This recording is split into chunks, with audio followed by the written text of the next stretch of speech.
Hi hello ನಮಸ್ಕಾರ, welcome to unleash Kannada. ಇದು Kannada Bigg Boss season 10 review. Grand finale, final day. Finally ಹಂಗೂ ಹಿಂಗೂ ಆಗಿ ಸಕ್ಸಸ್ಫುಲ್ಲಾಗಿ ಸೀಸನ್ 10 ಮುಗೀತು. ಮೊನ್ನೆ ಬಂದ್ಬಿಟ್ಟು ತುಕಾಲಿ ಸಂತೋಷ್ ಅವರು ಎಲಿಮಿನೇಟ್ ಆದರು 6th ಕಾಂಟೆಸ್ಟೆಂಟ್ ಆಗಿ. ಇದ್ದಿದ್ದು ವರ್ತೂರು, ವಿನಯ್, ಸಂಗೀತ, ಪ್ರತಾಪ್ ಮತ್ತು ಕಾರ್ತಿಕ್ 5 ಜನ ಇದ್ದರು. ನಿನ್ನೆ ಎಪಿಸೋಡ್ ಸ್ಟಾರ್ಟ್ ಆಗಿ ಸ್ವಲ್ಪ ಹೊತ್ತಾದಮೇಲೆ ನಮ್ರತ ಅವ್ರನ್ನ ಒಳಗೆ ಕಳಿಸಿದ್ರು. ನಮ್ರತ ಅವ್ರನ್ನ ಒಳಗೆ ಕಳಿಸಿದ್ಮೇಲೆ ಎಷ್ಟು ಜನ ತಿಳ್ಕೊಂಡಿದ್ರೆ ವಿನಯ್ನ ಎಲಿಮಿನೇಟ್ ಮಾಡ್ತಾರೆ ಅಂತ. ಈವನ್ ನಾನು ಹಂಗೆ ತಿಳ್ಕೊಂಡಿದ್ದೆ. ಒಳಗೆ ಹೋದ್ಮೇಲೆ ಸ್ವಲ್ಪ ಹಂಗೆ ಹಿಂಗೆ ಇದ್ಬಿಟ್ಟು ವರ್ತೂರು ಸಂತೋಷನ ಹೇಳ್ಕೊಂಬಂದರು. ಆಯಿತಾ, ಅದು ವರ್ತೂರು ಸಂತೋಷ್ ಹೋಗ್ತಾರೆ ಅಂತ ಗೊತ್ತು. ಬಟ್ ನಮ್ರತ ಅವ್ರು ಹೋಗಿದ್ರಲ್ಲಿ ಸ್ವಲ್ಪ ನಮಗೆ ಕನ್ಫ್ಯೂಷನ್ ಮಾಡಿದ್ರು. ಸರಿ ಅಂತ ಅವರು ಹೋದರು. ವರ್ತೂರವರು ಓದಿ ಸಖತ್ ಫ್ಯಾನ್ ಬೇಸ್ ಇದೆ ಅವ್ರಿಗೂ, ನಿಜ ಹೇಳ್ಬೇಕಂದ್ರೆ. ನೆನ್ನೆ ಇದು ನೋಡಿ ಗೊತ್ತಾಯಿತು. ಆಮೇಲೆ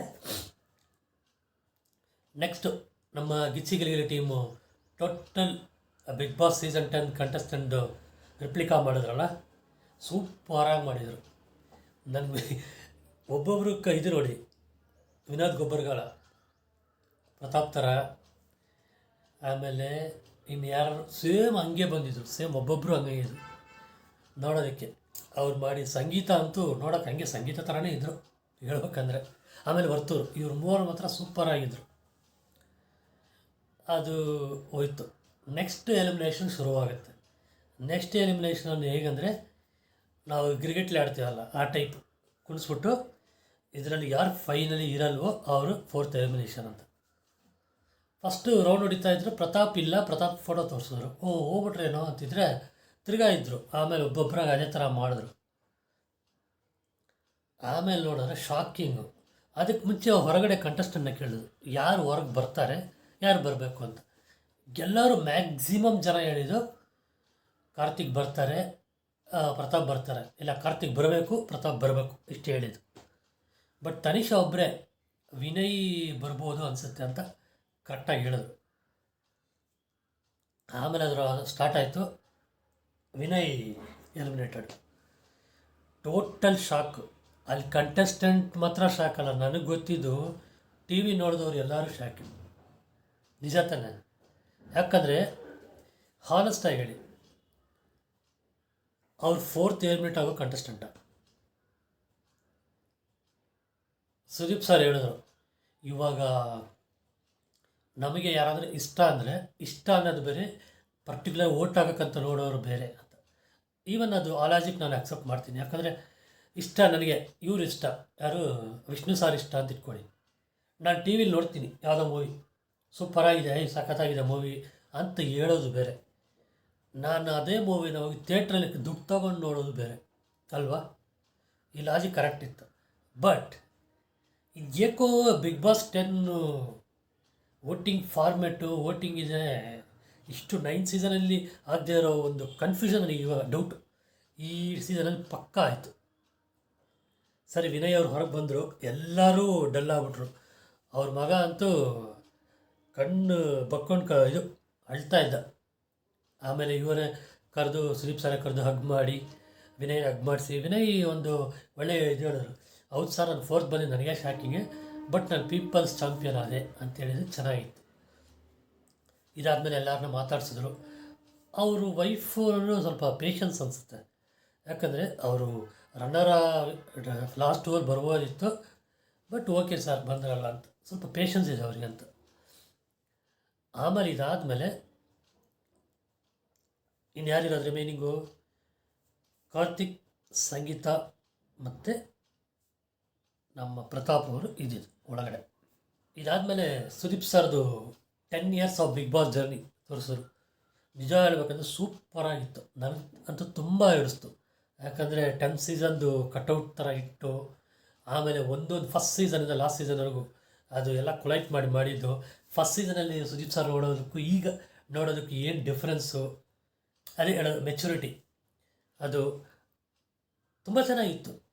ನನಗೆ ಗೊತ್ತಿದ್ದು, ನೀವು ಏನಾದರೂ ತಿಳ್ಕೊಳ್ಳಿ, ಈ ಸಲ್ಮಾನ್ ಖಾನು ಇದರಲ್ಲಿ ಮಾಡ್ತಾಯಿದ್ದಾರೆ, ಅದರಲ್ಲಿ ಹಿಂದಿ ಫಸ್ಟು ಇಂಡಿಯಾದಲ್ಲಿ ಫಸ್ಟ್ ಅಲ್ಲೇ ಸ್ಟಾರ್ಟ್ ಆಗಿದೆಯಲ್ವ. ಸೆಕೆಂಡು ಕನ್ನಡ, ಆಮೇಲೆ ತಮಿಳಲ್ಲಿ ಕಮಲ್ ಹಾಸನ್ ಮಾಡಿದ್ರು, ತೆಲುಗಲ್ಲಂತೂ ನಾಗಾರ್ಜುನ ಆಯಿತು. ನಾಗಾರ್ಜುನ ಮಾಡ್ತಾಯಿದ್ದಾರೆ, ನಾನಿ ಮಾಡಿದ್ರು, NTR ಮಾಡಿದ್ರು, ಎಷ್ಟು ಜನ ಮಾಡಿದ್ರಪ್ಪ. ಅದು ಬೇರೆ ಬೇರೆ ಭಾಷೆಯಲ್ಲಿ, ಮೋಹನ್ಲಾಲ್ ಇದರಲ್ಲಿ ಮಲಯಾಳಮಲ್ಲಿ ಮಾಡ್ತಾಯಿದ್ದಾರೆ ಅಲ್ವಾ. ಬಟ್ ಕನ್ನಡಕ್ಕಂತ ಒಂದು ಸ್ಟ್ಯಾಂಡರ್ಡ್, ಬಿಗ್ ಬಾಸ್ಗೆ ಅಂತ ಒಂದು ಸ್ಟ್ಯಾಂಡರ್ಡ್ ಸೆಟ್ ಮಾಡಿದ್ದು ನಮ್ಮ ಸುದೀಪ್ ಸರ್. ಮಾತಾಡೋ ಟೈಮಲ್ಲಿ ಮಾತಾಡಿದ್ದಾರೆ, ಎಲ್ಲರಿಗೂ ವಾರ್ನಿಂಗ್ ಕೊಡೋ ಟೈಮಲ್ಲಿ ವಾರ್ನಿಂಗ್ ಕೊಟ್ಟಿದ್ದಾರೆ. ಸುದೀಪ್ ಸರ್ಗೆ ಈ ಲೆವೆಲ್ ಕಾಮಿಡಿ ಬರುತ್ತೆ ಅಂತ ಗೊತ್ತಾಗಿದ್ದು ನನಗೆ ಇದರಲ್ಲಿ. ಈವನ್ ಮೂವಿಗಿಂತ ಇದರಲ್ಲಿ ಸಖತ್ತಾಗಿ ಮಾಡಿದ್ರು. ಅದು ಆ ಕೋಪ, ಬೇರೆಯವ್ರಿಗೆ ಅಡ್ವೈಸು, ಅದರಿಂದ ನೆಕ್ಸ್ಟು ಬೇಕಿಗೆ ಅವರಿಗೆ ಫೀಡ್ಬ್ಯಾಕು ಎಲ್ಲ ಸಖತ್ತಾಗಿ ಕೊಟ್ಟಿದ್ದರು. ನಿಜವಾಗ್ಲೂ ಫಸ್ಟ್ ಸೀಸನ್ 10 years ಆಗೋಯ್ತಪ್ಪ, ಇದು ಬಿಗ್ ಬಾಸ್ ಸ್ಟಾರ್ಟ್ ಆಗಿ ನಮಗೆ 10 ವರ್ಷ ಎಕ್ಸ್ಟ್ರಾ ಆಗೋಯ್ತಲ್ಲಪ್ಪ ಅಂತ ಆಯಿತು ಅಲ್ಲ, ಜಸ್ಟ್ ಕಿಡಿಂಗ್. ಬಟ್ ಚೆನ್ನಾಗಿತ್ತು ಅವ್ರದ್ದು ಜರ್ನಿ ನೋಡಿ, ನಿಜವಾಗ್ಲೇ ನನಗೊಂಥರ ಸೂಪರಾಗಿ ಅನ್ನಿಸ್ತು. ಅಷ್ಟೊತ್ತಾಯ್ತಲ್ವಾ ಬಿಗ್ ಬಾಸ್ ಅಂಡಕ್ಕೆ, ಏನಪ್ಪ ಇನ್ನೂ ಆಗಿಲ್ಲ ಅಂತಿತ್ತು. ಆ ಜರ್ನಿ ತೋರಿಸಿದ್ಮೇಲೆ ನನಗೆ ತಿರ್ಗಾ ಅಲರ್ಟ್ ಆಗ್ಬಿಟ್ಟೆ. ಸೂಪರಾಗಿತ್ತು ಅದು. ನನಗೆ ಗೊತ್ತಿದ್ದು ತುಂಬ ಜನಕ್ಕೆ ಅದು ಅನಿಸಿರುತ್ತೆ. ಡಿಸರ್ವ್ಡ್ ಪರ್ಸನ್ನು ಡಿಸರ್ವ್ಡ್ ಹಾಸ್ಟ್ ಅಂಶ ಸರಿ ಅಂತ. ನೆಕ್ಸ್ಟು ಈ ಸಲ ಯಾವಾಗಲೂ ಇಬ್ಬರಿರುವಾಗ ಒಳಗೆ ಹೋಗ್ತಾಯಿದ್ರು. ಈ ಸಲ ಮೂವರಿರಾಗಲೇ ಒಳಗೋಗಿ ದೇವ್ರನ್ನೆಲ್ಲ ಮುಗಿದು ಕರ್ಕೊಂಬಂದರು ಹೊರಗಡೆ. ಕರ್ಕೊಂಬಂದು 3 ಕ್ಯಾಬಿನ್ ಥರ, ಅದಕ್ಕೆ ಫುಲ್ಲು ಲೈಟಿಂಗ್ಸ್ ಕೊಟ್ಬಿಟ್ಟು, ಗ್ರೀನ್ ಲೈಟು, ರೆಡ್ ಲೈಟು, ಯಾವ ಇದರಲ್ಲಿ ರೆಡ್ ಲೈಟ್ ಉರಿಯಿತು ಅವರು ಎವಿಕ್ಟೆಡ್. ಸೆಕೆಂಡ್ ರನ್ನರ್ ಅಪ್ ಆಗ್ತಾರೆ ಅವರು. ಸಂಗೀತ ಫಸ್ಟಲ್ಲಿ ನಿಂತಿದ್ರು, ಸೆಂಟ್ರಲ್ಲಿ ಪ್ರತಾಪ್, ಥರ್ಡಲ್ಲಿ ಕಾರ್ತಿಕ್. ಈಗಲೂ ನಾನೇನು ಅಂದ್ಕೊಂಡಿದ್ದೆ ಅಂದರೆ ಸಂಗೀತ ವಿನ್ ಆಗ್ಬೋದು, ಇಲ್ಲ ಪ್ರತಾಪ್ ವಿನ್ ಆಗ್ಬೋದು ಅಂತ ತಿಳ್ಕೊಂಡೆ. ಬಟ್ ಹೋಯ್ತು ಫೈನಲಾಗಿ ಸಂಗೀತ ಅವ್ರ ಔಟು. ಸಂಗೀತ ಅವ್ರ ಫೇಸ್ ನೋಡೋಕ್ಕಾಗಿಲ್ಲ ಆಯಿತಾ. ಎಷ್ಟು ಜನಿಗೆ ಸಂಗೀತ ಅವ್ರು ಹೆಲ್ಮೆಟ್ ಆಗಿ ಸ್ಯಾಟಿಸ್ಫೈಡ್ ಆಗಿ ಕಮೆಂಟ್ ಮಾಡಿ. ಸರಿ, ಹೊರಗೆ ಬಂದರು. ನೆಕ್ಸ್ಟ್ ರನ್ನರು, ವಿನ್ನರು ಇಬ್ಬರೇ. ಆಗ ಏನೇನು ಕೊಡ್ತಾಯಿದ್ದಾರೆ ಅಂತ ರಿವೀಲ್ ಮಾಡಿದ್ರು.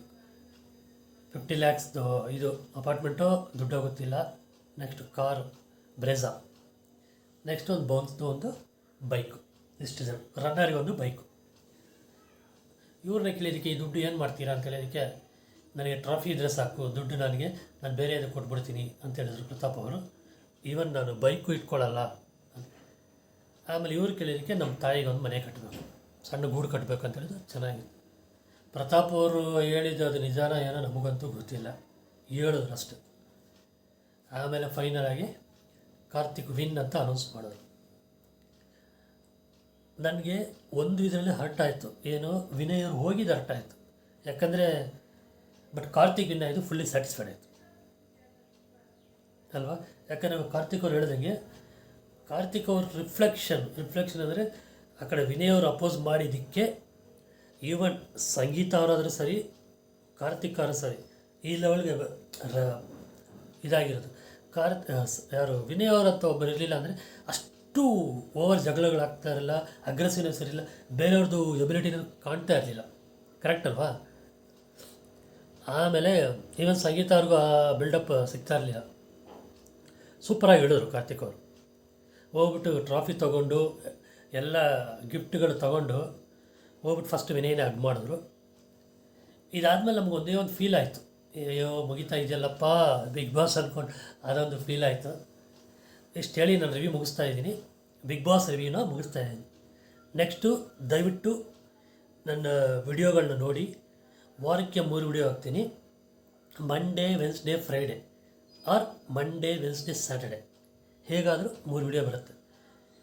ಮೋಟಿವೇಶ್ನಲ್ ಇರುತ್ತೆ, ಅನ್ನೋನ್ ಫ್ಯಾಕ್ಟ್ಸ್ ಡೆಫಿನೆಟ್ ಇರುತ್ತೆ, ನಮಗೆ ಗೊತ್ತಿರೋದು ವಿಷಯಗಳು, ಆಮೇಲೆ ನಿಮ್ಗೆ ಗೊತ್ತಿದ್ರು ಅದರಲ್ಲಿ ಇನ್ಡೆಪ್ತ್ ವಿಷಯಗಳು ಡೆಫಿನೆಟಾಗಿ ನಿಮಗೆ ಇಷ್ಟ ಆಗುತ್ತೆ ತಿಳ್ಕೊಂಡಿದ್ದೀನಿ. ನೀವು ಚೆಕ್ ಮಾಡಿ ನೋಡಿ, ನನಗೆ ಫೋರ್ಸ್ ಏನಿಲ್ಲ, ನೀವು ಚೆಕ್ ಮಾಡಿ ನೋಡಿ.